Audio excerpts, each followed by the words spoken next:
Hello everyone, ఈరోజు మనం చెవి ఆపరేషన్ అయిపోయిన తర్వాత తీసుకోవాల్సిన జాగ్రత్తలు ఏంటో తెలుసుకుందాం.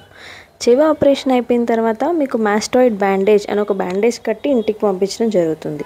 ఈ బ్యాండేజ్ వల్ల బ్యాట్ ఇయర్ అనేది రాకుండా ఉంటుంది.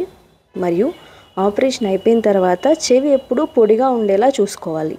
అంటే తల స్నానాలు కానీ, ఏదైనా తీర్థయాత్రలకి వాటికి వెళ్ళి నదుల్లో మునగడాలు లాంటివి కానీ, జలుబు చేసే వస్తువులు కానీ ఒక నెల రోజుల పాటు తీసుకోకుండా ఉంటే మంచిది.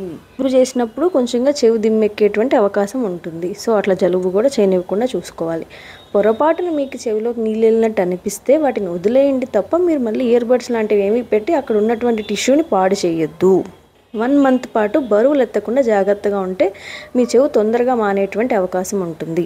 అండ్ ఆపరేషన్ అయిపోయిన తర్వాత వినికిడి అనేది మళ్ళీ పూర్తిగా మీకు రిస్టోర్ అవ్వడానికి ఆల్మోస్ట్ ఒక 1 to 3 months టైం పట్టేటువంటి అవకాశం ఉంటుంది. మీ యొక్క హీరింగ్ లాస్ బట్టి, ఎంత ఆసికల్స్ అనేవి డ్యామేజ్ అయినాయి అనే దాన్ని బట్టి 1 to 3 months టైం పట్టేటువంటి అవకాశం ఉంటుంది.